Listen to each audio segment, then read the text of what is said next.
اعوذ باللہ من الشیطان الرجیم بسم اللہ الرحمن الرحیم وَإِذَا ضَرَبْتُمْ فِي الْأَرْضِ فَلَيْسَ عَلَيْكُمْ جُنَاحٌ أَن تَقْصُرُوا مِنَ الصَّلَاةِ صدق اللہ العظیم۔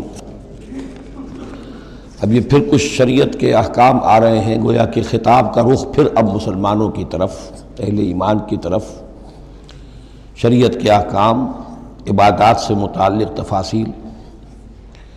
اور اے مسلمانوں، جب تم زمین میں سفر کرو تو کوئی حرج نہیں ہے تم پر، کوئی گناہ نہیں ہے کہ تم کچھ کم کر لیا کرو نماز میں۔ ان خفتم ان یفتنکم الذین کفروا، اگر تمہیں اندیشہ ہو کہ تم کو نقصان پہنچائیں گے کافر۔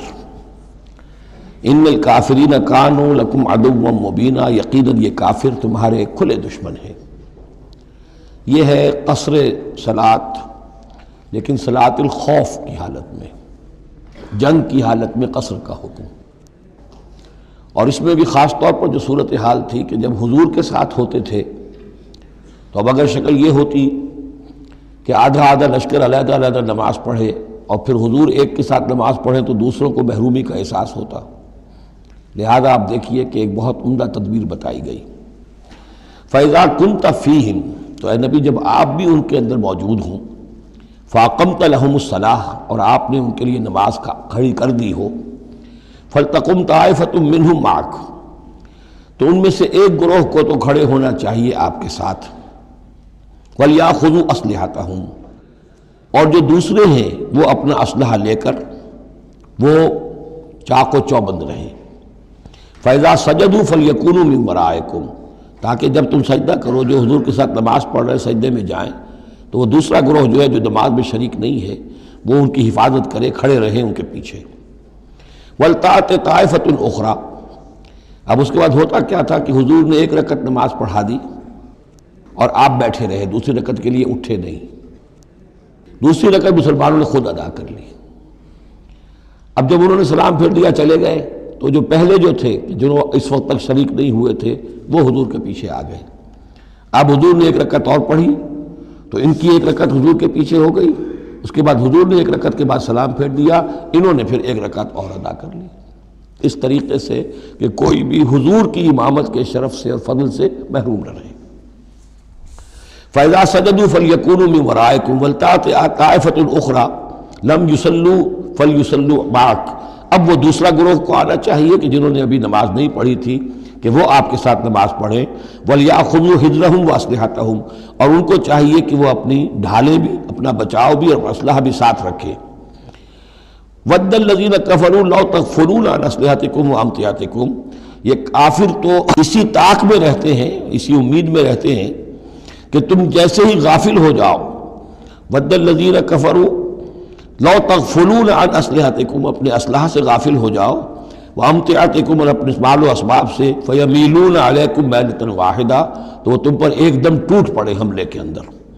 وَلَا جُنَاحَ عَلَيْكُمْ إِن كَانَ بِكُمْ أَذًى مِّن مَطَرٍ، اور کوئی حرج نہیں ہے تم پر، کوئی گناہ نہیں ہے اگر تمہیں کوئی تکلیف ہو یا بارش کی وجہ سے کوئی صورتحال ایسی ہو، اور کنتم مرضى، یا تم بیمار ہو، ان تضعوا اسلحتکم، کہ اسلحہ تو اپنا رکھ دو، وخذوا حذرکم، لیکن صرف ڈھال لے لیا کرو کہ اچانک کوئی حملہ ہو جائے تو اگر پوری تلوار نیزہ وغیرہ سب اپنے جسم پر لگایا ہوا ہے تو نماز کا پڑھنا مشکل ہے، اور یہ کہ حالات ایسے ہیں تو اسلحہ علیحدہ رکھ دیا جائے لیکن ڈھال اپنے پاس موجود رہے، تاکہ اچانک کوئی حملہ ہو تو کم سے کم انسان کو وقت ملے کہ وہ اپنے آپ کو بچا کر اور پھر وہ اپنا اسلحہ بھی لے لے گا۔ ان اللہ اعد للکافرین عذابا مہینا، یقیناً اللہ تعالیٰ نے کافروں کے لیے ایک بہت اہانت آمیز عذاب تیار کر رکھا ہے۔ فَإِذَا قَضَيْتُمُ الصَّلَاةَ، پھر جب یہ نماز اس طریقے سے تم ادا کر لو، فَاذْكُرُوا اللَّهَ قِيَامًا وَقُعُودًا وَعَلَىٰ جُنُوبِكُمْ، تو پھر ذکر کرو اللہ کا، کھڑے ہوئے، بیٹھے ہوئے، لیٹے ہوئے، سواریوں پر چلتے ہوئے۔ وہ ذکر جو ہے وہ ذکر کثیر، وہ صرف نماز کے ساتھ نہیں ہے، بلکہ جیسے سورہ جمعہ میں آیا ہے کہ فَإِذَا قُضِيَتِ الصَّلَاةُ فَانتَشِرُوا فِي الْأَرْضِ وَابْتَغُوا مِن فَضْلِ اللَّهِ وَاذْكُرُوا اللَّهَ كَثِيرًا لَعَلَّكُمْ تُفْلِحُونَ، ہر حال میں جب تم اللہ کو یاد رکھو، اللہ کا ذکر کرتے رہو۔ ادعیہ معصورہ ہیں، اوراد معصورہ ہیں، اوراد مسنونہ ہیں، ان کے سے اپنی زبان کو اور اپنے ذہن کو اور قلب کو ایمان کے ساتھ تر و تازہ رکھو۔ فَإِذَا اطْمَأْنَنْتُمْ، اور جب تمہیں امن حاصل ہو جائے، یعنی یہ نماز کی یہ کیفیت جو ہے یہ صرف اس شکل میں ہوگی کہ خوف ہے، صلاۃ الخوف، جب تمہیں امن حاصل ہو جائے، خوف جاتا رہے، فاقیموا الصلاۃ، پھر نماز قائم کرو، جیسے کہ نماز کے قائم کرنے کے آداب ہیں، اس کی شرائط ہیں۔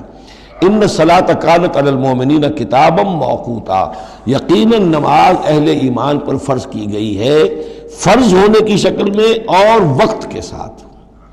اس کی فرضیت ہے اور موقوت ہے، اس کے اپنے اوقات ہیں، اور اس اوقات کے ضمن میں آپ کو بتا چکا ہوں کہ حضرت جبرائیل نے 2 دن نماز آپ کو پڑھائی، ایک دن 5 نمازیں اول وقت میں، دوسرے دن 5 نمازیں آخر وقت میں، اور بتایا کہ ان کے مابین وقت ہے۔ وَلَا تَهِنُوا فِي ابْتِغَاءِ الْقَوْمِ، اور دیکھو اس قوم یعنی اپنے دشمن کا پیچھا کرنے میں سست نہ بنو۔ اب تو یوں سمجھیے کہ جو حق و باطل کی جنگ ہے وہ آخری مرحلے کو پہنچ رہی ہے، اب آخری مرحلے پہ آ کے تھک نہ جانا۔ وَلَا تَهِنُوا فِي ابْتِغَاءِ الْقَوْمِ، ان کا پیچھا کرنے میں سست مت پڑو، ہمت نہ ہارو۔ ان تکونوا تعلمون، بڑے پیارے الفاظ ہیں، اگر تمہیں کوئی تکلیف پہنچتی ہے، الم پہنچتا ہے، بے آرامی ہے، فإنہم یعلمون تعلمون، تو کیا انہیں نہیں پہنچتا؟ انہیں بھی تو تکلیف پہنچتی ہے، وہ بھی جنگ کر رہے ہیں، وہ بھی زخم کھاتے ہیں، ان کے بھی لوگ مر رہے ہیں، وہ ساری تکلیفیں انہیں بھی پہنچ رہی ہیں، دشمنوں کو بھی۔ وَتَرْجُونَ مِنَ اللَّهِ مَا لَا يَرْجُونَ، اور تم اللہ سے امیدیں رکھتے ہو جو وہ نہیں رکھتے۔ تمہیں تو جنت کی امید ہے، تمہیں اللہ سے مغفرت کی امید ہے، انہیں تو یہ بھی نہیں ہے۔ تو اس اعتبار سے تمہیں تو ان سے کہیں آگے بڑھ جانا چاہیے۔ جو آخری آیت تھی سورہ آل عمران کی کہ یا ایھا الذین آمنوا اصبروا وصابروا ورابطوا، ان سے تو بڑھ جانا چاہیے صبر کے اندر کہ تمہارا سہارا تو اللہ ہے، وما صبرک الا باللہ۔ ان کے تو یہ من گھڑت قسم کے دیویاں دیوتا، ان کے دل کے اندر ان کی حقیقت میں کوئی قدر و قیمت بھی نہیں ہے، پھر بھی وہ اپنے باطل معبودوں کے لیے اس طریقے سے جان جوکھوں میں ڈال رہے ہیں، تو مسلمانوں تمہیں تو اس سے 10 گنا کرنا چاہیے۔ وَلَا تَهِنُوا فِي ابْتِغَاءِ الْقَوْمِ إِن تَكُونُوا تَعْلَمُونَ فَإِنَّهُمْ يَعْلَمُونَ كَمَا تَعْلَمُونَ وَتَرْجُونَ مِنَ اللَّهِ مَا لَا يَرْجُونَ وَكَانَ اللَّهُ عَلِيمًا حَكِيمًا، اور یقیناً اللہ تعالیٰ علیم ہے اور حکیم ہے۔ اب یہ چند آیتیں آ گئیں اہل ایمان سے خطاب میں، اب پھر کچھ منافقوں کا معاملہ ایک آ رہا ہے۔ اِنَّا أَنزَلْنَا إِلَيْكَ الْكِتَابَ بِالْحَقِّ لِتَحْكُمَ بَيْنَ النَّاسِ بِمَا أَرَاكَ اللَّهُ، اے نبی ہم نے آپ پر کتاب نازل کی ہے حق کے ساتھ، تاکہ آپ لوگوں کے مابین فیصلہ کریں انصاف کے ساتھ، اور جو اللہ نے آپ کو دکھایا ہے، یعنی ایک تو کتاب دی ہے، قانون دیا ہے، ایک آپ کو بصیرت دی ہے۔ یہ اللہ تعالیٰ کی طرف سے بصیرت خاص، ظاہر بات ہے کہ ایک جج بیٹھا ہوا ہے اور جج کے پاس سامنے کتاب ہے، فائل ہے، شہادتیں ہیں، گواہیاں ہیں، اب ایک اس کی اپنی ایک چھٹی حص بھی ہوتی ہے، اس کی اپنی جو ہے ایک ججمنٹ بھی ہوتی ہے جس کو کہ وہ بروئے کار لاتا ہے، تو اس کو اللہ کہتا ہے جیسا کہ ہم آپ کو دکھاتے ہیں اس کے مطابق فیصلہ کریں۔ وَلَا تَكُن لِلْخَائِنِينَ خَصِيمًا، اور خیانت کرنے والوں کی طرف سے آپ نہ جھگڑے، یعنی ان کی طرف سے وکالت نہ فرمائیں کہ آپ کوئی اگر مسلمان ہے، کہنے کو مسلمان ہے خائن، تو اب اس کی طرفداری جو ہے آپ کو نہیں کرنی ہے۔ اس کا اصل میں ایک واقعہ ہو گیا تھا کہ ایک منافق مسلمان، اس نے کسی مسلمان کے گھر میں چوری کی، نقب لگائی، وہاں سے ایک آٹے کا تھیلا لے لیا، کچھ اسلحہ لے لیا، وہ اپنے گھر تک آیا تو وہ آٹے کی تھیلے کے اندر کہیں سوراخ تھا تو وہ آٹا گرتا گیا، تھوڑا تھوڑا وہ سارا راستہ جو ہے پتہ چل گیا کہ اس کے گھر تک سوراخ پہنچ گیا۔ پھر اسے کچھ خیال آیا کہ ممکن ہے مجھ پر شک ہو جائے، اسے پتہ نہیں تھا کہ یہ آٹا بھی میرا لاش فاش کر رہا ہے۔ اس نے یہ کیا، اسی وقت جا کر ایک یہودی کے ہاں امانت رکھوا دیا، یہ سامان میری امانت ہے تمہارے پاس، لیکن وہاں بھی وہ نشان جو ہے آٹے کا وہاں بھی پہنچ گیا۔ اب اگلے روز جب تلاش ہوئی اور وہ آٹا جو گرا ہوا تھا راستے میں، اس کو دیکھ کر کھوج لگاتے ہوئے لوگ پہلے اس کے مکان پر پہنچے، اس نے صاف انکار کر دیا، تلاشی لے لی، چیز نکلی نہیں۔ اب انہوں نے دیکھا تو وہ آگے جا رہے ہیں نشان، وہ وہاں پہنچ گئے، یہودی کے ہاں برآمد ہو گیا۔ یہودی نے کہا ٹھیک ہے، یہ مال ہے، یہ رات رکھے یہاں پر حفاظت کے لیے رکھ گیا تھا۔ اب یہاں پہ جھگڑا ہو گیا کہ اس کے جو قوم کے لوگ تھے، اس کے گھرانے کے لوگ، اس منافق مسلمان کے، ان کا نہیں یہ جھوٹ بولتا ہے، یہ یہودی چور ہے۔ اب وہ یہودی کا اور مسلمان جو منافق تھا اس کا مقدمہ تھا جو حضور کے سامنے آیا، اور پوری قوم، اس کا پورا گھرانہ جو ہے، وہ قبیلہ اس کا جو ہے وہ آ گیا شور مچاتے ہوئے اور قسمیں کھاتے ہوئے، ہمارا یہ آدمی تو بہت نیک ہے، اس پر خامخواہ یہ جھوٹا الزام لگ رہا ہے اور یہ ہے اور وہ ہے، یہاں تک کہ کچھ حضور کا دل بھی پسیجنے لگا اس شخص کے بارے میں۔ اس پر یہ آیت نازل ہوئی ہے، خیانت کرنے والے کی طرف سے آپ وکالت نہ کریں، اس کے سہارا نہ بنیں، اس کو مدد نہ پہنچائیں۔ وَلَا تَكُن لِلْخَائِنِينَ خَصِيمًا، اب خصیمہ بحث کرنے والا، للخائنین، علی الخائنین ہوتا تو خائنوں کے خلاف، للخائنوں کے حق میں آپ دلیل نہ دیں۔ واستغفر اللہ، اور یہ جو بھی آپ کی طبیعت میں نرمی پیدا کچھ ہو گئی تھی اس پر اللہ سے استغفار کیجئے۔ ان اللہ کان غفورا رحیما، یقیناً اللہ تعالیٰ بخشنے والا اور رحیم ہے۔ ولا تجادل عن الذین یختارون انفسهم، آپ مت جھگڑیے ان لوگوں کی طرف سے جنہوں نے کہ اپنے جانوں کے ساتھ خیانت کی ہے۔ اب ہم یہ امید لگائے بیٹھے حضور ہماری طرف سے شفاعت کریں گے، چاہے ہم نے بے ایمانیاں کی ہیں، حرام خوریاں کی ہیں، شریعت کی دجیاں بکھیری ہیں، تو حضور گویا کہ ہماری شفاعت کریں گے۔ یہاں فرمایا جائے ولا تجادل عن الذین یختارون انفسهم، مت جھگڑیے آپ ان لوگوں کی طرف سے، ان کی طرف سے وکالت مت کیجیے۔ ان اللہ لا یحب من کان خوانا اثیما، اللہ تعالیٰ کو بالکل پسند نہیں ہے وہ لوگ کہ جو خوان ہوں، خیانت کرنے والے اور گناہ گار ہوں۔ یستخفون من الناس ولا یستخفون من اللہ، یہ لوگ شرماتے ہیں اور چھپتے ہیں لوگوں سے، اللہ سے نہیں چھپتے۔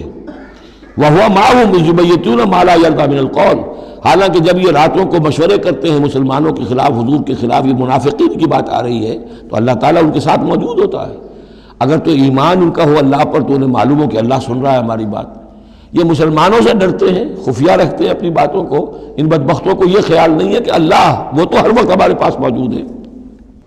وَكَانَ اللَّهُ بِمَا يَعْمَلُونَ مُحِيطًا، اور جو کچھ وہ کر رہے ہیں اللہ اس کا احاطہ کیے ہوئے ہے، یعنی اس کی پکڑ سے یہ کہیں باہر نہیں نکل سکتے۔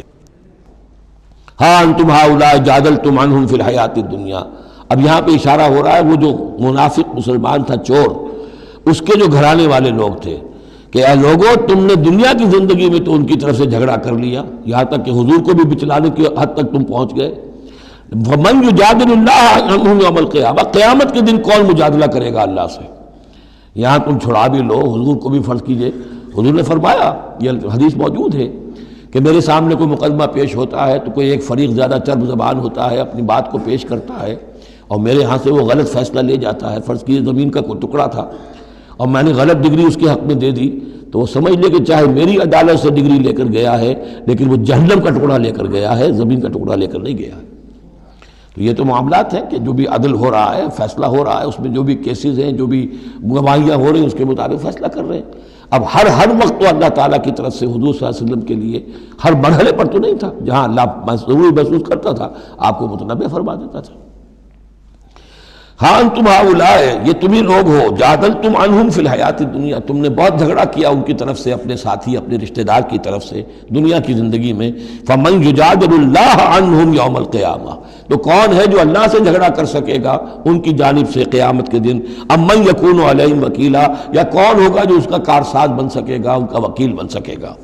وَمَن يَعْمَلْ سُوءًا أَوْ يَظْلِمْ نَفْسَهُ، اور جو کوئی بری حرکت کرے گا یا اپنے اوپر ظلم ڈھائے گا، ثُمَّ يَسْتَغْفِرِ اللَّهَ، اور پھر اللہ سے استغفار کرے گا، يَجِدِ اللَّهَ غَفُورًا رَحِيمًا، وہ اللہ کو پائے گا غفور الرحیم۔ سیدھی روش ہے، غلطی ہو گئی، خطا ہو گئی، مان لو، جو دنیاوی سزا ہے وہ بھگت لو، اللہ سے استغفار کرو، آخرت کی سزا سے چھٹکارا مل جائے۔ اب اس سے بھی آگے ہے معاملہ، وَمَن يَكْسِبْ إِثْمًا فَإِنَّمَا يَكْسِبُهُ عَلَى نَفْسِهِ، جو کوئی بھی کوئی گناہ کماتا ہے وہ اپنی جان پر وبال لیتا ہے۔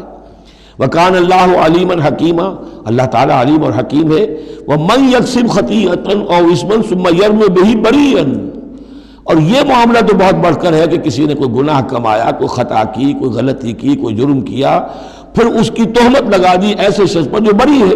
یہودی تو بری تھا، اس کو سزا دلوانے کے لیے سب تل گئے، تو ثم یرم بہ بریئا، جو بری ہے اس سے، اس کا کوئی تعلق نہیں، اس کا اس میں کوئی گناہ میں حصہ نہیں، فقد احتمل بہتانا و اسما مبینا، تو اس نے تو اپنے سر پر بہت بڑا طوفان اور بہت کھلا کھلا گناہ کا بوجھ لے لیا ہے۔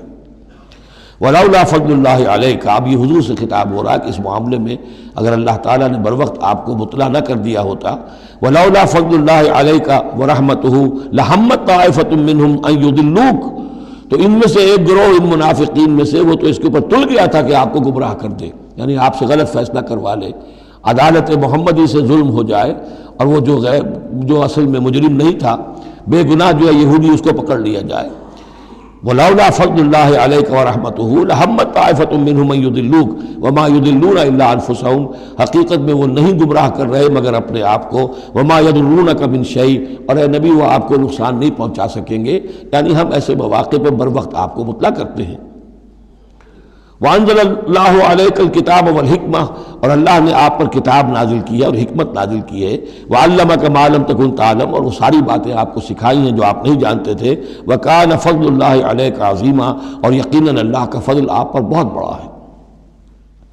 لا خیر فی کثیر من نجواہم، اب یہ چونکہ منافقین تھے یہ اپنے نجوا کرتے تھے، علیحدہ بیٹھ کے گفتگویں کرنا، سرگوشیاں کرنا، اور طرح طرح کے نجوا ہوتے تھے، بیٹھے باتیں بھی کر رہے ہیں، مسکرا بھی رہے ہیں کسی کو دیکھ کر تاکہ اس کے دل میں خلجان پیدا ہو جائے، یہ میرے بارے میں کوئی باتیں کر رہے ہیں، اشارے بھی کر رہے ہیں، تو 100 طرح سے ہتھ کنڈے، اور یہ ہماری مجلسوں میں بھی ہوتا ہے، یہ سارے معاملات جو کہ انسانی معاشرے کے اندر جیسے ہوتے تھے آج بھی ہوتے ہیں۔ لا خیر فی کثیر من نجواہم، یہ جو نجوا کرتے ہیں، سرگوشیاں کرتے ہیں، ان میں سے اکثر میں کوئی خیر نہیں ہے۔ الا من امر بصدقۃ، ہاں ایک بات ہو سکتی ہے، خاموشی سے کسی کو علیحدگی میں لے جا کر کسی صدقے کی اس کو تلقین کی جائے کہ بھائی دیکھو تمہیں اللہ نے غنی کیا ہے، یہ محتاج ہے میں جانتا ہوں، تو علیحدگی بجائے اس کے کہ پبلک میں اس سے بات کرو، اسے علیحدہ جا کے سمجھاؤ، یہ اچھی بات ہے۔ او معروف، یا کسی اور نیکی کا حکم دے، او اصلاح بین الناس، یا لوگوں کے معاملات کو درست کرنے کے لیے، دو بھائی جھگڑ پڑے ہیں تو کرنا پڑتا ہے یہ کہ ایک سے جا کر بات سنیے، پھر اس کی بات جو ہے اس کو اچھی شکل میں پیش کیجئے دوسرے بھائی کے پاس کہ آپ کو مغالطہ ہوا، انہوں نے یہ بات یوں نہیں کہی تھی یوں کہی تھی، اس طریقے سے جو بھی کوئی ہو رہا ہو علیحدہ علیحدہ خفیہ گفتگو، تو اس میں کوئی حرج نہیں ہے۔ وَمَن يَفْعَلْ ذَلِكَ ابْتِغَاءَ مَرْضَاتِ اللَّهِ، جو شخص اس طرح کا نجوا کرے گا، اس طرح کی سرگوشی کرے گا اللہ تعالیٰ کی رضا جوئی کے لیے، فَسَوْفَ نُؤْتِيهِ أَجْرًا عَظِيمًا، ان کو تو ہم اللہ تعالیٰ جو ہے ہم دیں گے بہت بڑا اجر۔ وَمَن يُشَاقِقِ الرَّسُولَ، اور جو رسول کی مخالفت پر تلا ہوا ہے، یہ نجوا کر رہا ہے مخالفت میں، سازشیں، سرگوشیاں، بھڑکا رہا لوگوں کو، دیکھو جی یہ کر دیا، یہ کر دیا، اپنے لوگوں کے لیے یہ کر دیا۔ غزوہ حنین میں ہوا، غزوہ حنین میں چونکہ بہت سے مسلمان وہ تھے مکے کے جو اسی وقت ایمان لائے تھے فتح مکہ کے بعد، اب بہت شریک تھے وہ اس جنگ کے اندر حنین میں، مال غنیمت میں حضور نے ان کی دلجوئی کے لیے تالیف قلب کہتے ہیں ذرا زیادہ مال دے دیا، اس پر لوگوں نے شور مچا دیا۔ دیکھو جی اب وقت جب کڑے وقت تھے، مشکل وقت تھے تو ہم، اب جب یہ اچھا وقت آیا ہے تو اپنے رشتہ دار یاد آ گئے۔ مکے والے ظاہر بات ہے رشتہ دار تو تھے، بات تو غلط نہیں ہے، قبیلہ تھا قریش کا۔ تو یہ 100 طرح کی باتیں جو آج ہوتی ہیں وہی ہوتی تھی ہمیشہ، یہ انسان کی فطرت جو ہے اس میں کوئی تغیر و تبدل نہیں ہوا ہے۔ وَمَن يُشَاقِقِ الرَّسُولَ مِن بَعْدِ مَا تَبَيَّنَ لَهُ الْهُدَىٰ، اور جو رسول کی مخالفت پر تل گیا اس کے بعد کہ اس پر ہدایت واضح ہو چکی، وَيَتَّبِعْ غَيْرَ سَبِيلِ الْمُؤْمِنِينَ، اور وہ اہل ایمان کے راستے کے سوا کوئی راستہ اختیار کرے، نُوَلِّهِ مَا تَوَلَّىٰ، ہم بھی اسی کی طرف اس کا رخ کر دیتے ہیں جو رخ اس نے اختیار کر لیا ہو، وَنُصْلِهِ جہنم، اور ہم اسے پہنچائیں گے جہنم میں، وَسَاءَتْ مَصِيرًا، اور وہ بہت بری جگہ ہے جانے کی اور لوٹنے کی۔ یہ آیت بڑی اہم ہے اس اعتبار سے کہ امام شافعی رحمۃ اللہ علیہ یہ کہتے ہیں کہ میں نے اجماع کا جو معاملہ ہے قرآن مجید سے تلاش کرنے کی کوشش کی اور مجھے نہیں ملا، یعنی اللہ کے اطاعت یہ تو ٹھیک ہے جو قرآن میں آیا ہے وہ قانون کا ایک سورس ہے، حضور کا فرمان، حضور کی سنت سورس ہے، اسی طرح اجتہاد وہ بھی سمجھ میں آ گیا، یہ اجماع کس شے کا نام ہے، قرآن میں کہیں ذکر نہیں آیا۔ تو کہتے ہیں کہ میں نے 300 مرتبہ پورا قرآن پڑھا شروع سے آخر تک صرف اس ایک مسئلے کو سامنے رکھ کر کہ مجھے اجماع کے لیے کوئی دلیل قرآن سے ملے، تب اس آیت پر آ کر 301ویں مرتبہ پھر نگاہ جمی، وَيَتَّبِعْ غَيْرَ سَبِيلِ الْمُؤْمِنِينَ، یعنی گویا کہ اہل ایمان کا جو راستہ ہے جس پر اجماع ہو گیا اہل ایمان کا، یہ خود اپنی جگہ ایک بہت بڑی سند ہے، اس لیے کہ حضور نے فرمایا میری امت ضلالت پر کبھی جمع نہیں ہوگی۔ تو جن چیز پر اجماع ہو جائے وہ گویا کہ وہ خود اپنی جگہ پر وہ اس کو ایک حیثیت حاصل ہو جاتی ہے، اوتھینٹسٹی۔ ان اللہ لا یغفر ان یشرک بہ، دوبارہ پھر وہ آیت آ گئی، اللہ تعالیٰ ہرگز نہیں بخشے گا اسے کہ اس کے ساتھ شرک کیا جائے، ویغفر ما دون ذلک، اور بخش دے گا اس کے سوا جو کچھ ہے اس سے کمتر ہے، لمن یشاء، جس کو چاہے گا، یہ بھی کوئی فری لائسنس نہیں۔ ومن یشرک باللہ فقد ضل ضلالا بعیدا، اور جو شرک کرتا ہے اللہ کے ساتھ تو وہ تو پھر گمراہ ہو گیا اور گمراہی میں بھی بہت دور نکل گیا۔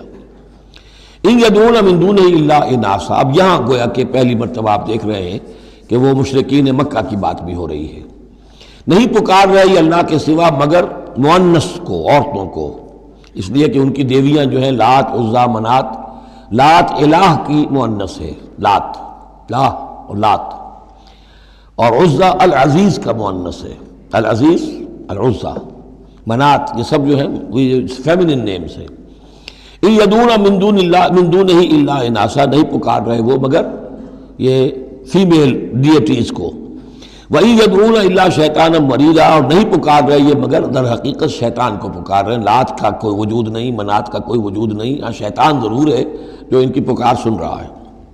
لعنہ اللہ، اللہ نے اس پر لعنت فرما دی ہے۔ وقال، اور اس نے بھی یہ کہا ہے، لَأَتَّخِذَنَّ مِنْ عِبَادِكَ نَصِيبًا مَفْرُوضًا، اے اللہ میں تیرے بندوں میں سے ایک تو مقرر حصہ تو لے کر ہی چھوڑوں گا، مجھ کو تو اپنے ساتھ جہنم میں پہنچاؤں گا۔ ہم تو ڈوبے ہیں صنم، ان کو بھی لے ڈوبیں گے، ان کو بھی ہم نے چھوڑنا نہیں ہے۔ لعنہ اللہ وقال لأتخذن من عبادک نصیبا مفروضا ولأضلنہم، میں تو لازماً ان کو بہکاؤں گا، ولأمنینہم، ان کے دلوں میں بڑی امیدوں کے چراغ روشن کروں گا، بڑے برائٹ کیریئرز ہیں، اس میں بڑی بڑی تمنائیں ہیں، آرزویں ہیں، لگے رہو اسی کام کے اندر۔ پھر امانیہ ہیں، اللہ بخشی دے گا، اللہ ہم تو اللہ کے رسول کے امتی ہیں، ہمیں خوف کس بات کا ہے، ہم تو اللہ کے بیٹے ہیں، اس کے بڑے چہیتے ہیں، ہمیں کس کا خوف ہے۔ اور پھر یہ کہ امیدیں بڑی بڑی، طول عمل جس کو کہتے ہیں، دنیا کے لمبے لمبے منصوبے۔ وَلَأُضِلَّنَّهُمْ وَلَأُمَنِّيَنَّهُمْ وَلَآمُرَنَّهُمْ، اور میں انہیں حکم دوں گا، فَلَيُبَتِّكُنَّ آذَانَ الْأَنْعَامِ، پھر میرے حکم سے یہ چوپایوں کے کان چیر دیں گے۔ تو میں بتا چکا ہوں سورہ انعام میں یہ باتیں ساری آئیں گی، فلاں کے نام پر ایک اونٹ کو اس کے کان چیر کر جو ہے آزاد کر دیا، اب اسے کوئی چھیڑ نہیں سکتا، اس کا گوشت نہیں کھایا جا سکتا، اس پر سواری نہیں ہو سکتی، فلاں بت کے یا فلاں ڈیٹی کے نام پر اس کو جو ہے چھوڑ دیا گیا ہے۔ وَلَآمُرَنَّهُمْ، اور میں پھر انہیں حکم دوں گا، فَلَا يُغَيِّرُنَّ خَلْقَ اللَّهِ، وہ اللہ کے خلق میں تبدیلی کریں گے۔ اب جو کچھ آپ دیکھ رہے ہیں کہ مردوں میں عورتوں کے سے انداز، عورتوں میں مردوں کے سے انداز اختیار کرنا، یہ سارا جو کچھ ہو رہا ہے اور اب جو ہو رہا ہے وہ تو یہ سمجھیے جینیٹکس جو ہے، اور اس میں اللہ کی تخلیق میں اب انسان اس جگہ پہنچ گیا ہے کہ وہ اپنا اختیار استعمال کر رہا ہے۔ اللہ کی تخلیق، اس کی سپیشیز بنائی ہوئی، اس کی جینز، اب انسان جو ہے اس کے ذریعے سے وہ سارا معاملہ جو آج پہنچا ہوا ہے بڑے ایک عجیب حد تک پہنچ گیا ہے کہ اللہ کی بنائی ہوئی چیزوں کے اندر تغیر و تبدل کیا جائے۔ وَمَنْ يَتَّخِذِ الشَّيْطَانَ وَلِيًّا مِنْ دُونِ اللَّهِ فَقَدْ خَسِرَ خُسْرَانًا مُبِينًا، اور جس شخص نے بھی اللہ کو چھوڑ کر شیطان کو اپنا ولی بنا لیا، فَقَدْ خَسِرَ خُسْرَانًا مُبِينًا، تو وہ تو بہت کھلے خسارے میں اور تباہی میں مبتلا ہو گیا۔ یعدہم ویمنیہم، وہ ان سے وعدے بھی کرتا ہے، انہیں امیدیں بھی دلاتا ہے، شیطان جس کو ہم کہتے ہیں سبز باغ دکھاتا ہے۔ وما یعدہم الشیطان الا غرورا، اور نہیں وعدہ کرتا ان سے شیطان مگر دھوکے کا، وہ اپنے کسی وعدے کو پورا نہیں کر سکتا۔ اولئک مأواہم جہنم، یہ وہ لوگ ہیں کہ جن کا ٹھکانہ جہنم ہے، ولا یجدون عنہا محیصا، اور پھر وہ وہاں سے فرار کی کوئی جگہ نہیں پائیں گے، وہاں سے بھاگنے کا کوئی راستہ نہیں پائیں گے۔ والذین آمنوا، وہی سائملٹینیس کنٹراسٹ، اب دوسری طرف اہل ایمان کی شان کیا ہوگی؟ والذین آمنوا وعملوا الصالحات، جو لوگ ایمان لائیں اور نیک عمل کریں، سندخلہم جنات تجری من تحتہا الانہار، انہیں ہم عنقریب داخل کریں گے باغات میں جن کے نیچے نہریں بہتی ہوں گی، خالدین فیہا ابدا، جس میں وہ ہمیشہ ہمیش رہیں گے۔ وعد اللہ حقا، اللہ کا یہ وعدہ حق ہے، درست ہے، سچ ہے۔ ومن اصدق من اللہ قیلا، اور اللہ سے بڑھ کر کس کی بات سچی اور زیادہ ہو سکتی ہے؟ کون ہو سکتا ہے اپنے قول میں زیادہ سچا اللہ سے؟ لیس بامانیکم ولا امانی اہل الکتاب، اب یہاں پھر رخ پڑ رہا ہے مسلمانوں کی طرف۔ اے مسلمانوں، نہ تمہاری خواہشات پر کوئی شے موقوف ہے، نہ اہل کتاب کی خواہشات پر۔ تب بھی آ گئی کہ تمہارے اندر بھی یہ خواہشات پیدا ہو جائیں گی، وشفل تھنکنگ پیدا ہو جائیں گی، شفاعت کے دھوکے پر تم حرام خوریاں کرو گے، سب کچھ کرو گے، وہی جو کچھ انہوں نے کیا تم بھی کرو گے۔ لیکن جان لو کہ اللہ کا قانون جو ہے غیر متبدل ہے، وہ بدلے گا نہیں۔ لیس بامانیکم، نہ تمہاری خواہشات سے، وشفل تھنکنگ سے، تمہاری امانی سے، تمہاری تمناؤں سے کچھ ہوگا، ولا امانی اہل کتاب، نہ اہل کتاب کی امانی سے۔ من یعمل سوءا یجز بہ، جو کوئی برا کام کرے گا اس کی جزا اسے مل کر رہے گی۔ بہت سخت الفاظ ہیں یہ، اگرچہ اس میں نرمی کا پہلو ہے، اس لیے کہ بعض اوقات بدی کی جگہ پر نیکی جو ہے وہ اس کو اثر کو دھو دے گی، لیکن اکاؤنٹ فار تو ہو گیا نا، مطلب یہ اکاؤنٹ فار ہو کر رہے گی ہر شے۔ اب یہ ہے کہ کسی کی نیکی نے اس کی بدی کو چھپا لیا، کسی نے غلطی کی تھی، اس نے توبہ کی صدق دل کے ساتھ، وہ اس کی بدی جاتی رہی، لیکن اکاؤنٹ فار ہوگا معاملہ، توبہ کو دیکھا جائے گا، توبہ سچی تھی، واقعی تھی، واقعی اس نے اس حرکت کو پھر چھوڑ دیا تھا کہ نہیں، یا یہ صرف یہ کہ زبان سے گردان ہو رہی تھی استغفر اللہ ربی من کل ذنب واتوب الیہ، اور سارا وہ گناہ جو ہے اور حرام خوری جو کہ تم جاری تھی، تو وہ توبہ نہیں ہے۔ من یعمل سوءا یجز بہ ولا یجد لہ من دون اللہ ولیا ولا نصیرا، اور نہیں پائے گا وہ اللہ کے سوا نہ کوئی حمایتی، بلکہ یہاں ترجمہ ہوگا اللہ کے مقابلے میں نہ کوئی حمایتی پائے گا نہ کوئی مددگار۔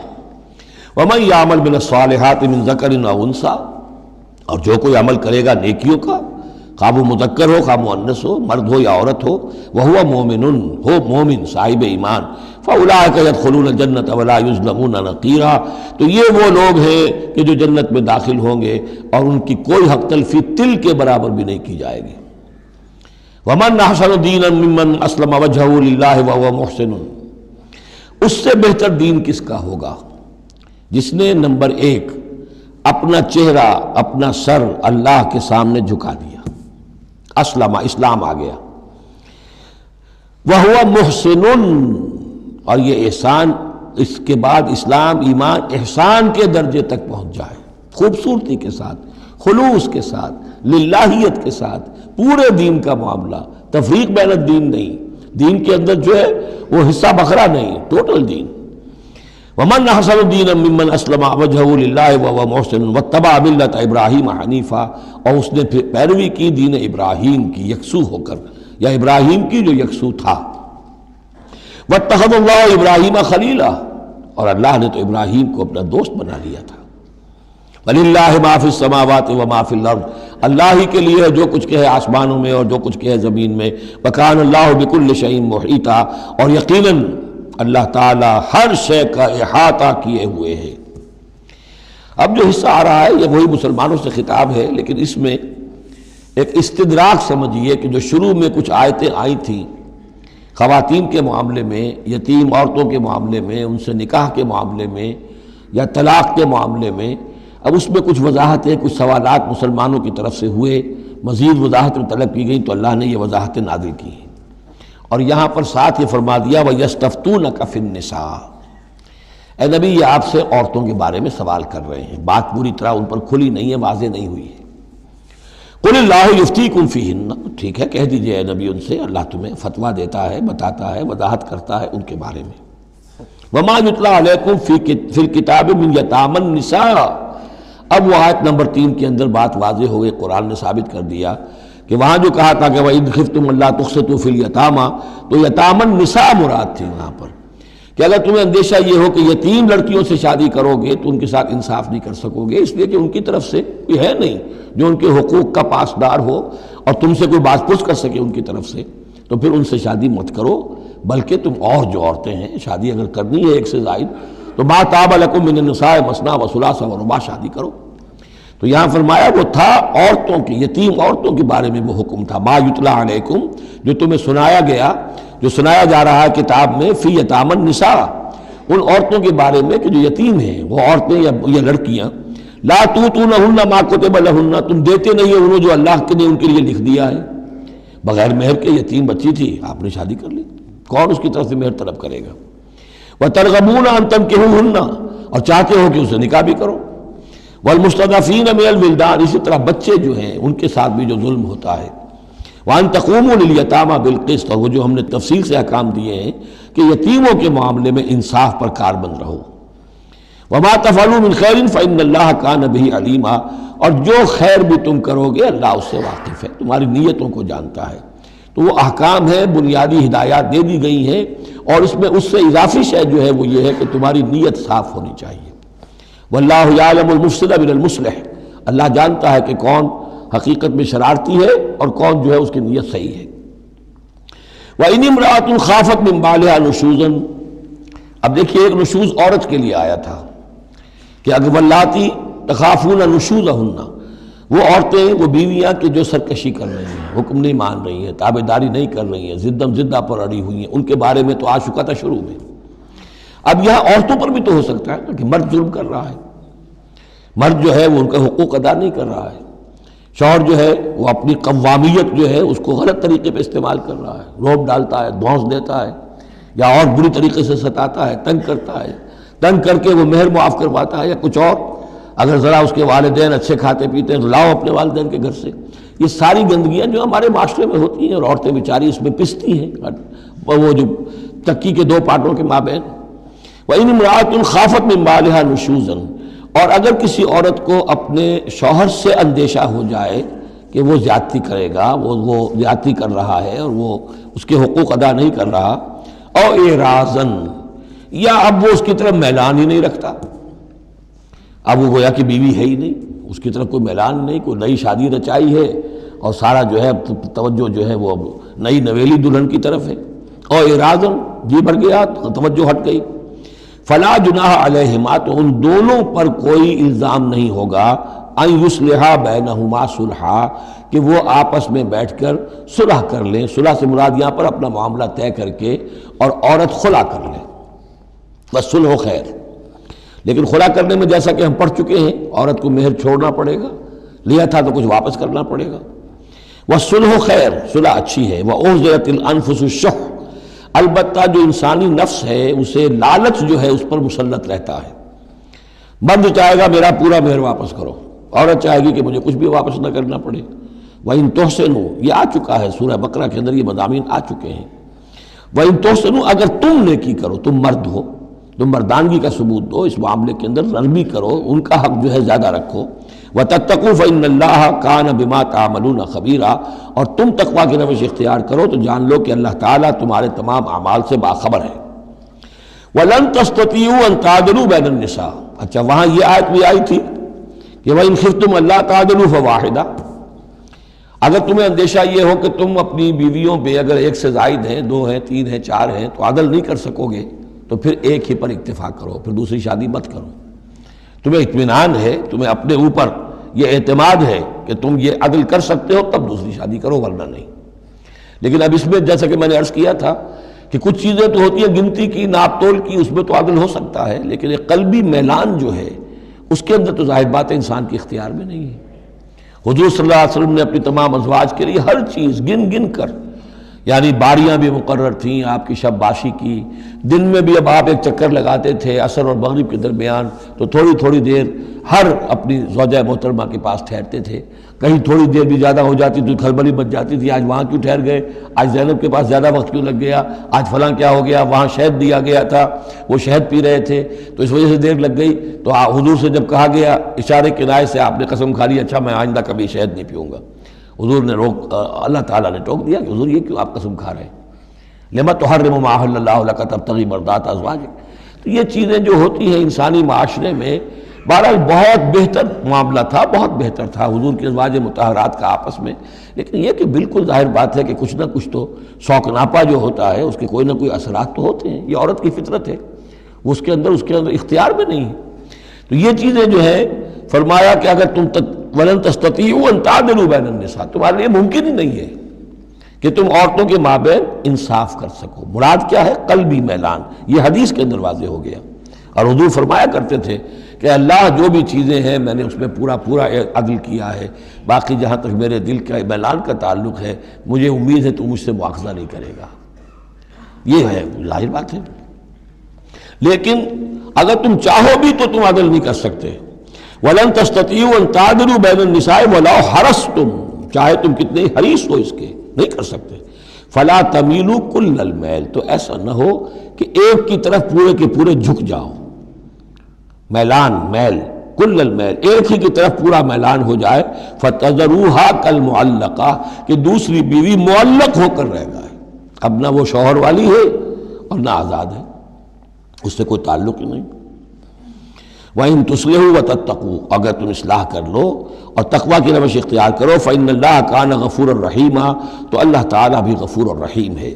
وَإِن يَتَفَرَّقَا، اب یہ بہت اہم موضوع ہے کہ ہمارے ہاں طلاق کے بارے میں جو یہ مشہور ہو گیا صحیح ہے، ان ابغض الحلال عند اللہ الطلاق، یہ حلال چیزوں میں سب سے زیادہ اللہ کو ناپسند جو ہے وہ طلاق ہے، لیکن اسے کفر کے درجے تک پہنچایا ہوا ہے۔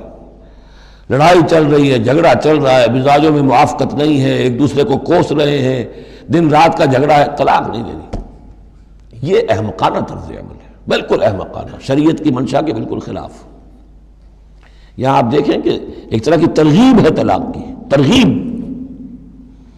وَإِن يَتَفَرَّقَا، اب اگر وہ متفرق ہو جائیں، علیحدہ ہو جائیں، سیپریشن جو آپ استعمال کرتے ہیں، سیپریٹ ہو جائیں، یغن اللہ کلا من سعتہ، اللہ دونوں کو اپنی کشادگی کشائش سے غنی کر دے گا. ہو سکتا ہے اس عورت کو بھی کوئی بہتر رشتہ مل جائے کہ جو اس سے اس کے ساتھ مزاجی موافقت رکھنے والا ہو، اور اس شوہر کو بھی اللہ تعالیٰ کوئی بہتر بیوی دے دے کہ جس کے اور اس کے درمیان جو ہے مزاج کے اندر موافقت پیدا ہو جائے. تو یہ کہ عدم موافقت ہے، لڑتے رہنا ہے، دنگا فساد ہے، لیکن یہ کہ وہ طلاق نہیں دینی ہے، یہ ہندوانہ اثرات ہیں ہم پر نمبر ایک، اور دوسرے عیسائیانہ اثرات ہیں. عیسائیت میں بھی طلاق حرام ہے، اس لیے کہ قانون اصل میں شریعت، انجیل میں شریعت اور قانون تو ہے ہی نہیں، لیکن جو حضور نے فرمایا ان ابغض الحلال عند اللہ الطلاق، ایسی ہی کوئی بات حضرت مسیح نے فرمائی کہ طلاق اگر بلا وجہ کوئی شخص طلاق دے دیتا ہے تو یہ ایسا ہی ہے، فرض کیجئے کہ اب وہ عورت جو ہے اس کی وہ بے سہارا رہ گئی، ہو سکتی ہے کہ اس کا آوارہ ہو جائے، تو گویا کہ اب اس کی گناہ کا وبال اس پر ہوگا کہ جس نے اسے طلاق دی ہے، بلا سبب طلاق دے دی. اب وہ عورت جو ہے اگر اس کی شادی اور نہیں ہوئی تو اس کی آوارگی کا امکان موجود ہے. تو اس کو سمجھنا چاہیے کہ یہ اخلاقی تعلیم تھی، یہ قانونی تعلیم نہیں تھی. قانونی تعلیم تو وہی ہے کہ جو تورات کے اندر ہے. آپ حضور حضرت مسیح فرما کر گئے ہیں کہ یہ نہ سمجھو کہ میں قانون کو ختم کرنے آیا ہوں. موزائک لا جو ہے حضرت موسیٰ کی شریعت وہ تم پر نافذ رہے گی، لاگو رہے گی، عائد رہے گی. تو قانون قانون ہے اور اس کے ساتھ اخلاقی تعلیم ہوتی ہے. اس کو انہوں نے قانون بنا دیا، نتیجہ یہ ہوا جب تک بیوی کے اوپر آپ بد کرداری کا الزام ثابت نہ کر دیں آپ طلاق نہیں دے سکتے. لہذا وہ 100 طریقے کر کے پہلے اسے بد کردار بناتے ہیں اور پھر اس کا ثبوت لیتے ہیں، تب جان چھڑاتے ہیں، ورنہ جان چھوڑ نہیں سکتی. تو یہ سارا کا سارا معاملہ جو ہے شریعت کے اندر تو جو صحیح راستے رکھ دیے گئے ہیں ان کو اگر چھوڑا جائے گا تو پھر غلط راستے اختیار کرنے پڑیں گے. تو ایک ہندوانہ اثرات جو ہمارا پس منظر ہے، اور ایک جدید تہذیب کے جس پر عیسائیت کا غلبہ ہو گیا تھا، ان کے ہاں کے اثرات کی وجہ سے یہ طلاق کا معاملہ ہمارے ہاں تقریباً کفر بنا دیا لوگوں نے. وَإِن يَتَفَرَّقَا يُغْنِ اللَّهُ كُلًّا مِّن سَعَتِهِ، اگر وہ علیحدہ ہو جائیں، نہیں مزاجوں کی موافقت ہو رہی. وَكَانَ اللَّهُ وَاسِعًا حَكِيمًا، اللہ بڑی وسعت رکھنے والا ہے، بڑی سمائی رکھنے والا ہے، اس کے خزانے بڑے وسیع ہیں، حکیم ہے، حکمت والا ہے، اس کا ہر حکم جو ہے وہ حکمت پر مبنی ہے. وَلِلَّهِ مَا فِي السَّمَاوَاتِ وَمَا فِي الْأَرْضِ، اللہ ہی کا ہے جو کچھ کہ ہے آسمانوں میں اور جو کچھ کہ ہے زمین میں. وَلَقَدْ وَصَّيْنَا الَّذِينَ أُوتُوا الْكِتَابَ مِنْ قَبْلِكُمْ وَإِيَّاكُمْ أَنِ اتَّقُوا اللَّهَ، اور دیکھو مسلمانوں جو تم سے پہلے تھے انہیں بھی ہم نے وصیت کی تھی، جنہیں کتاب دی تھی، اور اب تمہیں بھی وصیت یہی ہے کہ اللہ کا تقوی اختیار کرو. اصل شے ہے تقوی، ورنہ شریعت جو ہے اس کا بھی مذاق بن جائے گا. اسی لیے حضور کا جو خطبہ ہے بہت مشہور، عام جمعوں میں آپ سنتے بھی ہوں گے، اوصیکم ونفسی بتقوی اللہ، مسلمانوں میں تمہیں بھی وصیت کرتا ہوں اور اپنے نفس کو بھی وصیت کرتا ہوں کہ اللہ کا تقوی اختیار کریں. قوا انفسکم واہلیکم نارا، بچاؤ اپنے آپ کو اور اپنے اہل و عیال کو آگ سے. تو یہ تقوی جو ہے، وَلَقَدْ وَصَّيْنَا الَّذِينَ أُوتُوا الْكِتَابَ مِنْ قَبْلِكُمْ، تم سے پہلے جن کو کتاب دی گئی تھی انہیں بھی ہم نے وصیت کی تھی. وَإِيَّاكُمْ، اور سن لو تم بھی کان کھول کر، تمہیں بھی یہ وصیت ہے، أَنِ اتَّقُوا اللَّهَ، کہ اللہ کا تقوی اختیار کرو. وَإِن تَكْفُرُوا، اگر تم نہ مانو گے، فَإِنَّ لِلَّهِ مَا فِي السَّمَاوَاتِ وَمَا فِي الْأَرْضِ، تو جو کچھ بھی ہے آسمانوں میں اور جو کچھ بھی ہے زمین میں وہ اللہ ہی کا ہے. وَكَانَ اللَّهُ غَنِيًّا حَمِيدًا، اور اللہ تعالیٰ تو غنی ہے، اپنی ذات میں خود ستودہ صفات ہے. وَلِلَّهِ مَا فِي السَّمَاوَاتِ وَمَا فِي الْأَرْضِ، اور آسمانوں اور زمین میں جو کچھ ہے وہ اللہ کا ہے. وَكَفَى بِاللَّهِ وَكِيلًا، اور اللہ کافی ہے کارساز ہونے کے اعتبار سے. عورت بھی یہ سمجھے میرا کارساز اللہ ہے، یہ شوہر جو میرا ہے یہ ظلم کر رہا ہے، میرے ساتھ انصاف نہیں کر رہا ہے، تو میں اسے تعلق منقطع کروں، اللہ بہتر میرے لیے کوئی راستہ پیدا کر دے گا، اللہ کارساز ہے. اسی طریقے سے مرد بھی یہ سمجھے، کوئی عورت ہے دین کے معاملے میں نہیں اس کے ساتھ تعاون کر رہی ہے، وہ دین کا کام کرنا چاہتا ہے، تو آخر یہ نہیں ہے کہ سمجھا جائے کہ ہر صورت عورت سے تو نباہ کرنا ہے چاہے اللہ کس سے بغاوت ہو جائے، یہ تو کوئی بات نہ ہوئی. ہر چیز کو رکھنا ہے اپنے مقام پر. ان یشاء یذہبکم ایھا الناس، اے لوگوں کیا سمجھتے ہو تم، اللہ چاہے تو تم سب کو لے جائے، ختم کر دے، ویات بآخرین، اور لوگوں کو پیدا کر دے، تمہاری کوئی حیثیت نہیں اللہ کے مقابلے میں، نفس واحد کی طرح ہو، جب چاہے اللہ تعالیٰ تم سب کو نسیہ منسیہ کر دے۔ وَكَانَ اللَّهُ عَلَى ذَلِكَ قَدِيرًا، اور یقیناً اللہ تعالیٰ اس چیز پر قادر ہے۔ من کان یرید ثواب الدنیا فعند اللہ ثواب الدنیا والآخرہ، جو کوئی بھی دنیا کا ثواب چاہتا ہے، ساری بھاگ دوڑ محنت دن رات کی کوشش دنیا کمانے میں، اور پیسہ اور دولت اور جائیداد اور ترقی، عہدوں میں ترقی، اور اپنی اور زندگی کے اور ان چیزوں کے اندر لگے ہوئے ہیں سارے دن ساری رات، عند اللہ ثواب الدنیا والآخرہ، اللہ کے پاس تو ثواب دنیا کا بھی آخرت کا بھی ہے۔ تو ہی ناداں چند کلیوں پر قناعت کر گیا، ورنہ گلشن میں علاج تنگی دوراں بھی تھا۔ اللہ سے تم مانگو، دنیا بھی مانگو، آخرت بھی مانگو۔ ربنا آتنا فی الدنیا حسنۃ وفی الآخرۃ حسنۃ وقنا عذاب النار۔ اللہ کے ساتھ اپنے معاملے کو درست کرو، خلوص و اخلاص کے اوپر اپنا تعلق استوار کرو، اس کی طرف سے جو ذمہ داریاں ہیں انہیں ادا کرو، پھر یہ کہ اللہ تعالیٰ دنیا سے بھی نوازے گا۔ من کان یرید ثواب الدنیا فعند اللہ ثواب الدنیا والآخرہ وکان اللہ سمیعا بصیرا، اور اللہ تعالیٰ سب کچھ سننے والا اور دیکھنے والا ہے۔ اب جو آیت آ رہی ہے وہ پھر عظیم ترین آیات میں سے قرآن مجید کی، یا ایھا الذین آمنوا کونوا قوامین بالقسط شہداء للہ ولو علی انفسکم او الوالدین والاقربین ان یکن غنیا و فقیرا فاللہ اولیٰ بہما فلا تتبعوا الہوی ان تعدلوا وان تلووا او تعرضوا فان اللہ کان بما تعملون خبیرا۔ اے اہل ایمان، کھڑے ہو جاؤ عدل کو قائم کرنے کے لیے پوری قوت کے ساتھ۔ سورہ آل عمران میں ہم نے کیا پڑھا تھا؟ اللہ قائما بالقسط ہے، شہد اللہ انہ لا الہ الا هو والملائکۃ واولو العلم قائما بالقسط۔ جب اللہ عدل قائم کرنا چاہتا ہے تو اللہ کے اس دنیا میں کارندے کون ہیں؟ اہل ایمان، سپاہی ہیں، اللہ کے سپاہی۔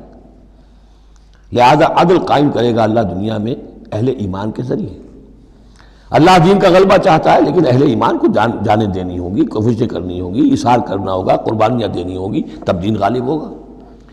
لیکن یہ اندازہ کیجئے کہ کس قدر اہمیت ہے عدل و قسط، یہ جو سوشل جسٹس کا معاملہ ہے، جتنا زور اسلام نے دیا ہے بدقسمتی سے آج کا ہمارا مذہبی طبقہ اتنا ہی اس سے بے بہرا، سرے سے انہیں پتہ ہی نہیں کہ سوشل جسٹس کی بھی کوئی اہمیت اسلام میں ہے۔ قانون کی اہمیت ہے، تعزیرات کی اہمیت ہے، چور کا ہاتھ کاٹو اس کی اہمیت تو معلوم ہے، لیکن یہ کہ اس نظام کو درست کرو، ظلم ختم کرو، ایکسپلائٹیشن ختم کرو۔ یہ سرمایہ دار جس طریقے سے خون چوس رہے ہیں، اور چوس چوس کر جیسے مچھر پھول جاتا ہے ہمارا خون پی کر، اس طرح وہ پھولے ہوئے ہیں، آخر یہ پورا نظام درست کرو نا۔ یہ مشین جو ہے، یہ پورا نظام جو ہے جس میں کہ ڈسٹریبیوشن آف ویلتھ جو ہے اس کا نظام غلط ہے۔ ایک ایسی چکی ہے کہ آٹا پیس کر ایک طرف ڈالتی ہے، دوسری طرف ڈالتی ہی نہیں، ایک طرف بھوک ہے، کاد الفقر و یکون کفرا، یہ فقر جو ہے یہ تو کفر تک انسان کو پہنچا دیتا ہے۔ پہلے وہ نظام قائم کرو جس میں عدل ہو، جس میں ضمانت دی گئی ہو کہ ہر شخص کی، ہر شہری کی بنیادی ضروریات کی کفالت ہے، جو نظام خلافت کے اندر ہے۔ پھر کوئی چوری کرے تو ہاتھ کاٹو، ضرور کاٹو، لیکن یہ ہے کہ قانون تو ہمیں معلوم ہے، بحالات موجودہ آپ وہ قانون نافذ کر دیجئے، فائدہ ہوگا حرام خوروں کو، بلیک مارکیٹیوں کو، جنہوں نے کہ حرام خوری سے دولت جمع کی ہوئی ہے۔ چور کا ہاتھ کٹے گا تو وہ پھر پاؤں پھیلا کے سوئیں گے، انہیں ڈر کائے کا رہا، فائدہ انہیں ہوگا۔ اصل شے یہ، میں یہ نہیں کہہ رہا کہ شریعت نافذ نہ کی جائے، معاذ اللہ، لیکن یہ کہ شریعت شریعت ہے، دین دین ہے۔ لا جو ہے وہ سب سرو کرتا ہے سسٹم کو، قانون جو ہے وہ کسی نظام کو قائم کرتا ہے، مضبوط کرتا ہے، سب سرو کرتا ہے، اس کی خدمت کرتا ہے۔ جو سسٹم ہے نظام دین کا، اس کو قائم کرو، اور پھر اس کو قائم رکھنے کے لیے، اسے کنسولیڈیٹ کرنے کے لیے، اسے چلانے کے لیے، اسے مستقل کرنے کے لیے قانون نافذ کرو۔ یہ ہے جو کہ اصول ہے۔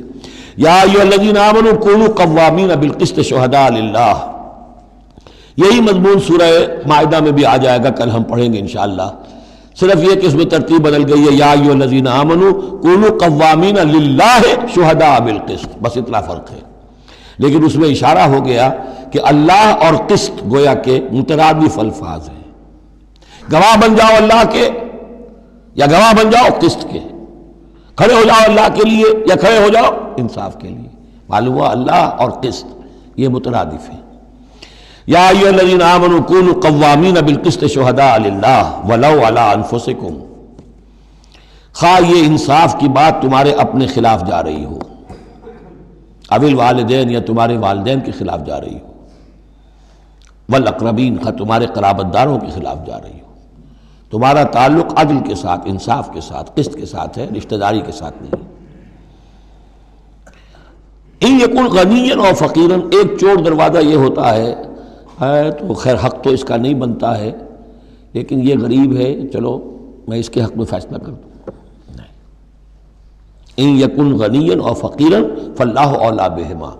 چاہے وہ شخص غنی ہے یا فقیر ہے، دونوں کا پشت پناہ اللہ ہے، دونوں کا کفیل اللہ ہے.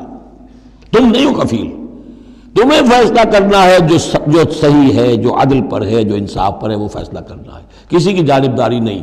وہ جانبداری نہ باپ کی کرنی ہے، نہ ماں کی کرنی ہے، نہ بھائی کی کرنی ہے، نہ خود اپنی کرنی ہے. یا ایھا الذین آمنوا کونوا قوامین بالقسط شہداء للہ. اللہ کے گواہ بن کر کھڑے ہو جاؤ اللہ کے حق میں. دیکھیے شہادت اعلیٰ، لوگوں پر گواہی، اور شہادت للہ، اللہ کے لیے گواہی. یہوہاز وٹنسز، اللہ کے گواہ. یہ تو ہمیں ہونا چاہیے، اللہ کے گواہ بن کر کھڑے ہو جائیں. ہر حق بات جو اللہ کی طرف سے اس کے علم بردار ہوں، اور اس حق کو قائم کرنے کے لیے تن من دھن لگانے کے لیے اپنی کمر کس لیں. وَلَوْ عَلَىٰ أَنفُسِكُمْ وَبِالْوَالِدَيْنِ وَالْأَقْرَبِينَ إِن يَكُنْ غَنِيًّا أَوْ فَقِيرًا فَاللَّهُ أَوْلَىٰ بِهِمَا. ان کا خیر خواہ اللہ ہے. فَلَا تَتَّبِعُوا الْهَوَىٰ، تو دیکھو خواہشات کی پیروی نہ کرو. أَن تَعْدِلُوا، مبادا تم عدل سے ہٹ جاؤ، کہ تم عدل نہ کرو، خواہشات کی پیروی کر کے عدل سے برگشتہ ہو جاؤ. وَإِن تَلْوُوا أَوْ تُعْرِضُوا، اگر تم زبانوں کو ادھر ادھر مروڑے گے، بات جس کو آپ کہتے ہیں کہ اپنے الفاظ جو ہیں ان کو انسان جو ہے چوئنگ یور ورڈز، تو اس طریقے سے کہ بات کہنا بھی چاہتے ہیں کہہ بھی نہیں پا رہے ہیں، حق بات جو ہے زبان سے نکالنا نہیں چاہتے، غلط بات نکل نہیں رہی ہے. ان تلووا او تعرضوا، یا تم اعراض کرو گے، بچ جاؤ گے، منہ موڑ لو گے. فإن اللہ کان بما تعملون خبیرا، تو اللہ تعالیٰ جو کچھ تم کر رہے ہو اس سے پوری طرح باخبر ہے، اللہ بے خبر نہیں ہے. اس کے بعد اب جو مضمون آ رہا ہے وہ شاید اس سورہ مبارکہ کا اہم ترین مضمون ہے. یا ایھا الذین آمنوا آمنوا باللہ ورسولہ والکتاب الذی نزل علی رسولہ والکتاب الذی انزل من قبل. اے ایمان والو، ایمان لاؤ اللہ پر اور اس کے رسول پر، اور اس کتاب پر جو اس نے نازل فرمائی اپنے رسول پر، اور اس کتاب پر جو اس نے پہلے نازل فرمائی. ایمان والو، ایمان لاؤ، چھ معنی دارت. ایک ایمان ہے اقرار باللسان، وہ تو تمہیں حاصل ہے، وہ تمہیں موروثی طور پر حاصل ہو گیا. مسلمان ماں باپ کے گھر میں پیدا ہو گئے، وہ ایمان مل گیا. یا یہ کہ اس وقت پورا قبیلہ اسلام لا رہا ہے، ان میں پکے بھی تھے، کوئی کچے بھی آ گئے، انہوں نے بھی کہا اشہد ان لا الہ الا اللہ اشہد ان محمد رسول اللہ. وہ ایمان ایک درجے میں تو حاصل ہو گیا. اس لیے ہم پڑھ چکے ہیں کہ کوئی تمہیں اگر راستے میں ملا ہے اور وہ اپنا اسلام ظاہر کرتا ہے، آپ کہہ نہیں سکتے کہ تم مومن نہیں ہو. تو ایمان کا ایک درجہ تو وہ ہے، قانونی درجہ ہے، کہ جس نے کہا اشہد ان لا الہ الا اللہ واشہد ان محمد رسول اللہ، وہ مومن ہے. لیکن کیا حقیقی ایمان یہی ہے؟ نہیں. ایمان کیا ہے؟ یقین قلبی. یا ایھا الذین آمنوا آمنوا باللہ ورسولہ، ایمان لاؤ اللہ پر. اب ہم ترجمہ کریں گے، یوں کہیں گے ایمان لاؤ اللہ پر جیسے کہ ایمان لانے کا حق ہے، مانو رسول کو جیسے کہ ماننے کا حق ہے. اور یہ اسی وقت ادا ہوگا جب اللہ اور اس کے رسول پر ایمان دل میں کھب گیا ہو. جیسے صحابہ کے بارے میں فرمایا گیا سورہ حجرات میں، وَلَٰكِنَّ اللَّهَ حَبَّبَ إِلَيْكُمُ الْإِيمَانَ وَزَيَّنَهُ فِي قُلُوبِكُمْ. اللہ نے ایمان کو تمہارے نزدیک محبوب بنا دیا، اسے تمہارے دلوں میں کھبا دیا ہے. اور کچھ لوگوں کے بارے میں فرمایا قالت الاعراب آمنا قل لم تؤمنوا ولكن قولوا اسلمنا ولما يدخل الايمان في قلوبكم. یہ بدو دعویٰ کر رہے ہیں ہم ایمان لے آئے. اے نبی ان سے کہہ دیجئے تم ہرگز ایمان نہیں لائے ہو. ہاں یوں کہہ سکتے ہو کہ ہم مسلمان ہو گئے، اسلام لے آئے ہیں، ہم نے سر تسلیم خم کر دیا، ہم نے اطاعت قبول کر لی، لیکن ابھی تک ایمان تمہارے دلوں میں داخل نہیں ہوا ہے. اصل ایمان وہ ہے جو دل میں داخل ہو جائے. اقرار باللسان و تصدیق بالقلب. لیکن یہاں بھی اصل میں جو ہے روئے سخن کن کی طرف ہو رہا ہے؟ منافقین کی طرف ہو رہا ہے. وہ ایمان تو لائے تھے لیکن وہ ایمان نہیں تھا۔ یا ایھا الذین آمنوا آمنوا باللہ ورسولہ والکتاب الذی نزل علی رسولہ، قرآن کے لیے لفظ نزلہ، والکتاب الذی انزل من قبل، اور تورات کے لیے انزلہ، اور اس کتاب پر بھی جو پہلے نازل کی گئی تھی۔ وَمَن يَكْفُرْ بِاللَّهِ وَمَلَائِكَتِهِ، جو کوئی کفر کرے گا اللہ کا اور اس کے فرشتوں کا، وَكُتُبِهِ اور اس کی کتابوں کا، وَرُسُلِهِ اور اس کے رسولوں کا، وَالْيَوْمِ الْآخِرِ اور قیامت کے دن کا، فَقَدْ ضَلَّ ضَلَالًا بَعِيدًا، تو وہ تو گمراہ ہو گیا اور گمراہی میں بہت دور نکل گیا۔ یہ آیتیں سب کی سب بہت ہی اہم ہیں اور بڑی گہری ہیں۔ ان الذین آمنوا ثم کفروا ثم آمنوا ثم کفروا ثم ازدادوا کفرا لم یکن اللہ لیغفر لهم ولا لیہدیہم سبیلا بشر المنافقین بان لهم عذابا الیما۔ دیکھیے یہ منافقت کا معاملہ کیا تھا کہ ایسا نہیں تھا کہ ایک ہی دن میں آدمی منافق ہو گیا۔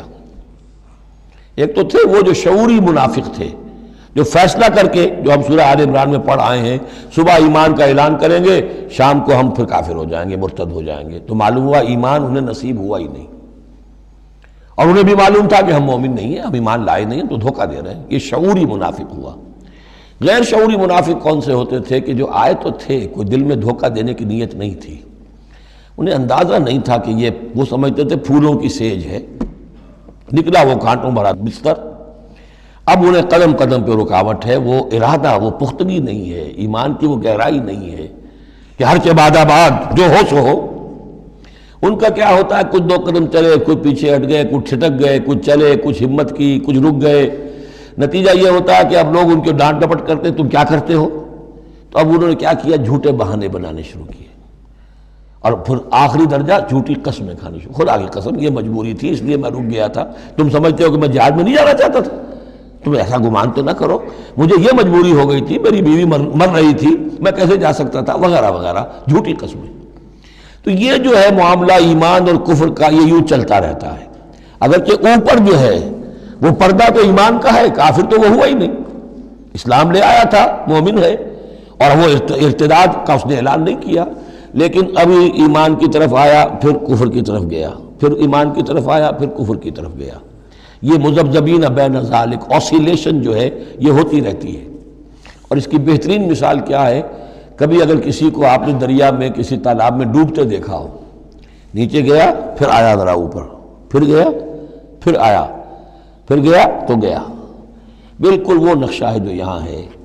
ان الذین آمنوا ثم کفروا، یہاں کفر سے مراد نفاق ہے، کفر قانونی نہیں، کفر حقیقی، کفر معنوی، کفر باطنی، اندر ہی اندر ہو رہا ہے سب کچھ جو ہو رہا ہے۔ انہوں نے انکار اور اعلان کیا ہی نہیں ہے، اسلام سے انکار نہیں کیا، کفر کا اعلان نہیں کیا، یہ اندر ہو رہا ہے اس کی شخصیت کے باطن میں۔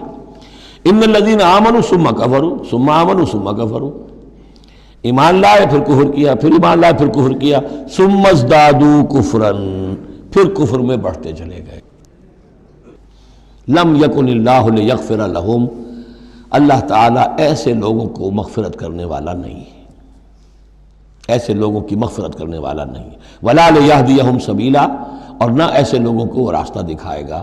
اگلی آیت میں کھول دیا کہ یہ کن کا تذکرہ ہے، بشر المنافقین بان لہم عذابا علیما، اے نبی ان منافقوں کو بشارت دے دیجئے کہ ان کے لیے دردناک عذاب۔ یہاں تو آنا ہے تو یکسو ہو کے آؤ، ریزرویشن رکھ کر مت آؤ۔ وَلَنَبْلُوَنَّكُمْ بِشَيْءٍ مِّنَ الْخَوْفِ وَالْجُوعِ وَنَقْصٍ مِّنَ الْأَمْوَالِ وَالْأَنفُسِ وَالثَّمَرَاتِ، کان کھول کر آؤ۔ لَتُبْلَوُنَّ فِي أَمْوَالِكُمْ وَأَنفُسِكُمْ وَلَتُسْمَعُنَّ مِنَ الَّذِينَ أُوتُوا الْكِتَابَ مِن قَبْلِكُمْ وَالَّذِينَ أَشْرَكُوا أَذًى كَثِيرًا، تمہیں سننی پڑیں گی، ساری تلخ باتیں سننی پڑیں گی، کڑوے گھونٹ کرنے پڑیں گے، قدم قدم پر آزمائشیں آئیں گی۔ در رہے منزل لیلا کے خطر ہاش بسے، شرط اول قدم ہی نہ اس کے مجنون باشی۔ بشر المنافقین، تنزیہ انداز ہے، ان منافقوں کو بشارت دے دیجئے اے محمد صلی اللہ علیہ وسلم کہ ان کے لیے بہت دردناک عذاب ہے۔ الذین یتخذون الکافرین اولیاء من دون المؤمنین، ان کی ایک شان یہ بھی تھی کہ وہ جو کفار تھے ان کو دوست بناتے تھے، وہ چاہتے تھے نا don't keep all your eggs in one basket, بالکل یکسو مسلمانوں کے ساتھ ہو جاؤ، کیا پتہ ہے کل پلڑا جو ہے بدل جائے، تو کفار کے ساتھ بھی keep some good office with them also, کچھ نہ کچھ ان کے ساتھ رہے معاملہ، کہہ سکیں وقت کے اوپر، تو دوستیاں رکھتے تھے۔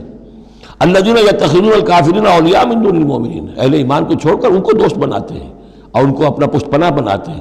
ایبتغون عندہم العزہ، کیا وہ ان کے اس قرب میں اور ان کی محفلوں میں جا جا کر عزت چاہتے ہیں، عزت کی تلاشی ہے؟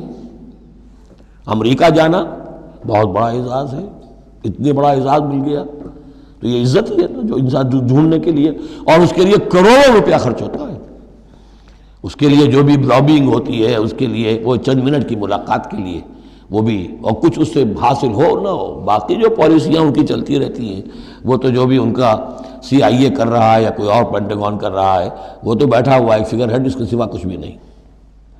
الذین یتخذون الکافرین اولیاء من دون المؤمنین یبتغون عندہم العزہ فإن العزۃ للہ جمیعا، عزت کل کی کل اللہ کے اختیار میں ہے۔ کہاں عزت ڈھونڈ رہے ہو؟ وقد نزل علیکم فی الکتاب، اور یہ بات تم پر نازل کی جا چکی ہے کتاب میں، یہ سورہ انعام کی آیت نمبر 68 ہے، جس میں روکا گیا مسلمانوں کو کہ جب تم دیکھو کہ کافر لوگ جو ہیں استہزاء کر رہے ہیں، قرآن کا مذاق اڑا رہے ہیں، تو کم سے کم یہ ہے، اب مکے کی آیت ہے وہ، اس وقت مسلمانوں میں اتنا زور تو نہیں تھا کہ ان کو چپ کر سکتے زبردستی، لیکن یہ کم سے کم یہ کرو کہ وہاں بیٹھو مت، وہاں سے چلے جاؤ، احتجاجاً جو ہے وہاں سے رخصت ہو جاؤ، پھر وہاں بیٹھو نہیں۔ اگر بیٹھے رہو گے تو ہو سکتا ہے تمہاری غیرت کے اندر کچھ کمی آتی چلی جائے، تمہاری جو حس جو ہے وہ پھر کند پڑ جائے۔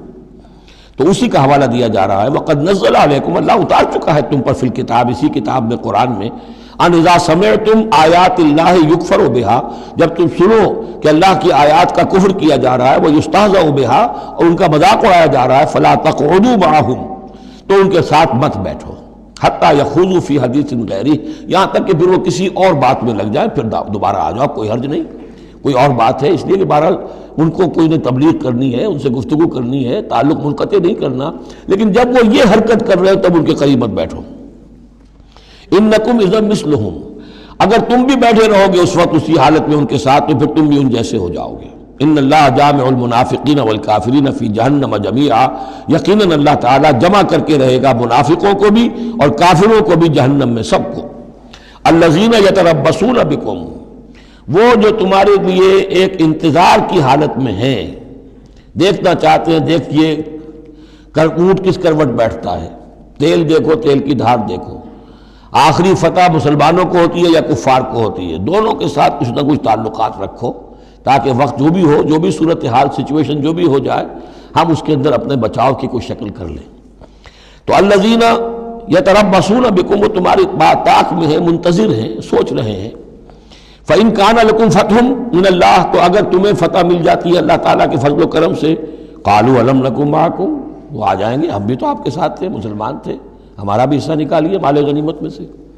وَإِن كَانَ لِلْكَافِرِينَ نَصِيبٌ، اور اگر کوئی حصہ پہنچ جائے کافروں کو، کوئی فتح انہیں وقتی طور پر حاصل ہو جائے، ان کا پلڑا بھاری ہو جائے، قالوا، تو وہ کہے کہ اپنے ان کافروں ساتھیوں سے، أَلَمْ نَسْتَحْوِذْ عَلَيْكُمْ، کیا ہم نے آپ کا گھیراؤ نہیں کر لیا تھا، ہم نے آپ کو بچایا ہوا تھا کہ یہ مسلمان جو ہیں، ہم تو اوٹ بنے ہوئے تھے اصل میں، آپ سمجھتے ہیں مسلمانوں کے ساتھ ہو کر ہم جنگ کرنے آئے تھے، نہیں، ہم اس لیے آئے تھے کہ مسلمانوں کے حملوں سے آپ کو بچائیں۔